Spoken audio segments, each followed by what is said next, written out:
The new HOA president tried to evict 78-year-old Walter McGrady from the very land he once sold to build the neighborhood. Ruthless and ambitious, Marsha Kendall thought no one would stand in her way. But Walter had one powerful card they never saw coming. He still owned the ground beneath half their homes.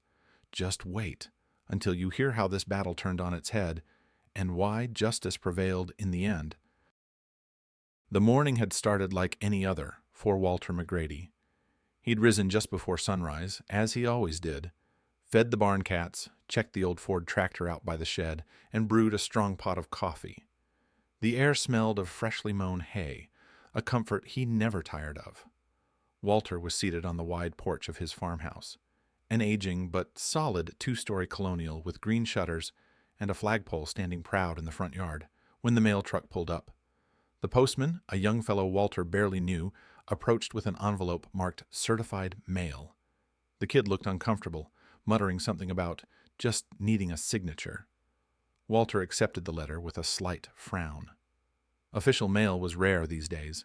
He settled his coffee cup on the side table, sliced the envelope open with a worn pocket knife, and unfolded the letter. His brow furrowed at the bold header. Notice of eviction. Property in violation of HOA Covenant 17B. Vacate within 30 days. The words seemed to swim on the page. For a moment, Walter thought it had to be a mistake. But there it was, his name, his address, and a long paragraph of vague legal phrasing about non-conforming structures and visual detriments to community standards. His hands, steady even after all these years, trembled slightly as he set the letter down. Eviction? On land he'd owned longer than the subdivision had existed? Walter McGrady, age 78, was not a man prone to panic. A retired surveyor with deep roots in the county, he'd watched Cedar Hills grow from a patch of old farmland into a glossy suburban development. In fact, he'd sold the developers most of the land 2.5 decades ago, while keeping his own sprawling 5-acre homestead right in the middle of it all. The new HOA hadn't existed back then, and when it did form, Walter had never signed on to it. His property was specifically carved out of the HOA covenant. He'd made sure of that. But over the years, things had changed. The subdivision grew. The HOA board became bolder, and Walter had stayed true to his ways. He mowed his grass when it suited him, not on their schedule. His beloved old Ford tractor, a relic of his surveying days, sat in plain view under the carport. He kept chickens out back, and his Stars and Stripes flag flew proudly, day and night, lit from below, an arrangement that had earned him more than a few snide remarks from certain board members. Still, no one had dared challenge him outright. Until now. The signature at the bottom of the letter told him all he needed to know. Marsha Kendall. A relatively new face in Cedar Hills, Marsha had taken the neighborhood by storm after her election as HOA president 6 months earlier. She was a sharp-tongued former real estate agent with a reputation for pushing out undesirable elements to maintain property values. Word around town was that Marsha had plans, big ones, and Walter's homestead, with its central location and expansive lot, was prime real estate for her ambitions. Walter stared out at the land beyond his porch, the barn, the garden, the weathered oak trees that had stood watch for a century. He had built a life here, layer by layer, long before Marsha had ever set foot in the state, and now she wanted him gone. Before he could fully process it, the familiar rumble of a pickup truck came up the drive. His daughter, Clare, climbed out in jeans and work boots, waving the same eviction notice in her hand. "Dad," she called, her voice tight with outrage, "they can't do this! They can't evict you from your own land!" Walter rubbed his jaw, eyes narrowing, as he looked back at the letter. "Oh," he said quietly, a thin smile forming at the corner of his mouth. "They think they can—" Claire wasted no time. For the next week, she pored through HOA meeting notes, public filings, and any scraps of information she could find. A decade younger than her father, and no stranger to legal research, Claire sensed the eviction was no accident. By the third day, she had the full picture, And it was worse than they'd imagined. Marsha Kendall had orchestrated it all.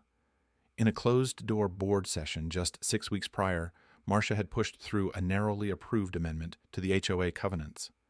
The amendment quietly stripped heritage properties, a designation protecting older original lots like Walter's, from their long-standing exemptions. Now, Walter's barn, which had stood for over 50 years, was suddenly branded an unapproved structure. His gravel drive, once grandfathered in, was declared non-conforming access. The language had been crafted with precision, targeting Walter without mentioning him by name. The vote? Unanimous. Marsha's hand-picked board members, mostly younger residents and recent arrivals, had fallen in line. Claire slammed the papers on Walter's kitchen table. "They planned this, Dad. They changed the rules just to get at you." Walter leaned back in his chair, hands folded. His eyes were calm, but his knuckles were white. "They think they can bully an old man out of his home," he said softly. But the worst was yet to come. Determined to face them head-on, Walter decided to attend the next HOA meeting. A monthly affair, usually marked by petty squabbles over lawn heights and mailbox colors. This time the room buzzed with tension. Walter entered slowly, cane in hand, but standing tall. Claire walked beside him, her jaw set. Marsha presided over the meeting from a folding table at the front. The moment Walter stepped in, conversation hushed. Neighbors cast furtive glances. Some nodded respectfully. Others looked away, wary of drawing Marsha's ire. Walter waited patiently through the early agenda until the final item appeared: eviction proceedings, McGrady property noncompliance review. Marsha straightened her papers with a deliberate smile. "It's simple," she said, her voice bright but cold. "No one is above the rules. Mr. McGrady's property is in violation. The board has voted accordingly." Walter stood. "I was never part of your HOA," he said evenly, "and this board doesn't have jurisdiction over my land." Marsha's smile tightened. "You've enjoyed preferential treatment for far too long," she replied. "This is a modern community now. We cannot allow unsightly, outdated properties to harm neighborhood value." A low murmur spread through the room. Many of the older residents admired Walter. He was part of the community's history. But Marsha had consolidated power quickly, and her influence cast a long shadow. She pressed on. "You think this land belongs to you. This community has the right to manage it for the benefit of all residents." Walter's eyes twinkled with restrained amusement. He tilted his head slightly. "You'd best check your deeds, young lady," he replied. But inside, he seethed. The attack wasn't about architectural compliance or community standards. It wasn't about a barn or a gravel drive. It was greed, pure and simple. Marsha wanted his land, and Walter McGrady had just decided she was never going to get it. For the next 2 days, Walter McGrady barely left his study. Stacks of old plat maps, yellowed contracts, and leather-bound ledgers covered every surface. The room smelled faintly of cedar and ink, a place where decades of land deals and quiet wisdom had been recorded by hand. Claire tried to coax him out with sandwiches and coffee. Most plates returned untouched. From the living room she could hear the soft creak of Walter's desk chair, the rustle of papers, the scratch of pen against legal pad. By the third night, just after sunset, Walter finally emerged. In his hands he carried a thick black binder, edges worn, but the contents neatly organized. There was a new light in his eyes, calm, unshakable, and fierce. "You remember the land trust I set up?" he asked quietly. Claire looked up from the sofa, confused. "I remember you mentioning it years ago." Walter opened the binder to a page marked in red. "When I sold off the parcels for this neighborhood, I didn't sell all the rights. Half of these lots, including some of Marsha's biggest supporters, sit on leased ground. They pay ground rent to my trust every year." Claire's mouth parted in shock. "You mean the homeowners don't fully own their land?" Walter nodded grimly. "The HOA can't override a private land lease, and they clearly never bothered to read the underlying covenants." The pieces clicked into place. Marsha's entire scheme had been built on ignorance and arrogance. Now, Walter had leverage she couldn't touch. Within 48 hours, Walter and Claire sat in a downtown law office with Tomas Grady, a seasoned property attorney who had represented landowners across the state. Together, they drafted 2 filings, an emergency injunction halting the HOA's eviction proceedings, a counterclaim for breach of contract and unlawful interference with private land leases. The injunction was filed with the county court the next morning, but that was only the beginning. News of the filing spread through Cedar Hills like wildfire. Neighbors who had once nodded politely to Walter now knocked on his door in alarm. Many had no idea their property sat on leased land, leases that Walter, through his trust, controlled. Suddenly, the balance of power had shifted. At the next HOA board meeting, the clubhouse was packed. Whispers rippled through the crowd as Walter entered, not alone this time, but accompanied by Attorney Grady, a tall man with a deliberate, measured presence. When Marsha called the meeting to order, Walter's attorney rose. "In light of the injunction now on record," he began, voice clear, "any attempt to proceed with the eviction will constitute unlawful action." He paused, then delivered the final blow. "Furthermore, my client has instructed me to notify this board that, should this harassment continue, we will begin terminating lease renewals on 46 properties. That includes several board members' homes." A stunned silence fell over the room. Walter sat quietly, hands folded, watching. Marsha's face turned pale. For the first time since this battle began, the veneer of control slipped. She glanced nervously at her fellow board members, who suddenly looked far less united. The message was clear. If the HOA continued this fight, it would trigger lawsuits, financial losses, and a crisis in property values that could bring the entire subdivision to its knees. And Walter hadn't even begun to play his full hand. It took 3 tense weeks for the board to fold. At first, Marsha tried to bluff. In an email blast to the neighborhood, she threatened additional fines against Walter and hinted at legal action of her own. But her words rang hollow. Walter's legal team wasted no time. They filed a formal motion to dissolve the HOA's standing, citing multiple improper charter amendments, including the very rule used to target Walter. The filing raised serious questions about the board's authority and exposed procedural violations that could invalidate key HOA decisions. Word spread fast. Homeowners, already rattled by the revelation about land leases, began to question everything.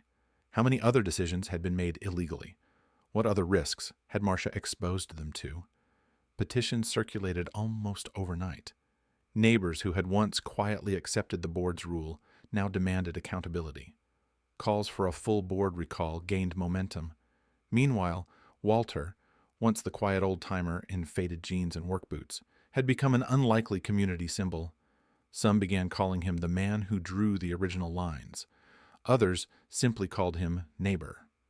For the first time in years, the HOA no longer controlled the narrative. By the time Marsha finally withdrew the eviction notice, her legal counsel advising her that further action would be disastrous, the board was in open disarray. 2 members resigned immediately, citing personal reasons. The remaining board members faced an imminent recall vote they were unlikely to survive. At the final scheduled HOA meeting, the clubhouse overflowed. Residents packed the room, standing shoulder to shoulder, many there for one reason: to hear Walter speak. At first, he didn't plan to, but as the murmurs of support reached him, Walter rose slowly and walked to the front of the room. The crowd hushed. He glanced once at Marsha, seated stiffly at the board table, then turned to the room.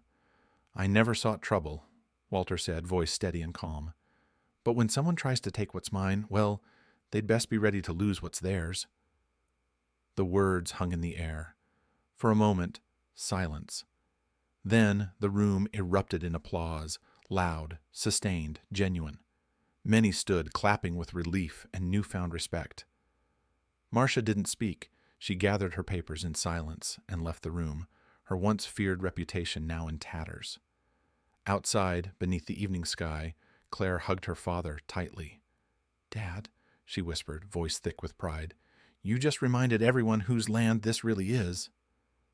Walter chuckled softly, looking toward the horizon where the oaks still stood tall. "Sometimes, kiddo," he said with a smile, The old surveyor's lines still hold. And with that, Walter McGrady, veteran surveyor, quiet neighbor, and now unlikely champion, returned home. His house, his barn, his tractor, and his flag stood exactly where they belonged, and for the first time in a long while, so did the balance of power.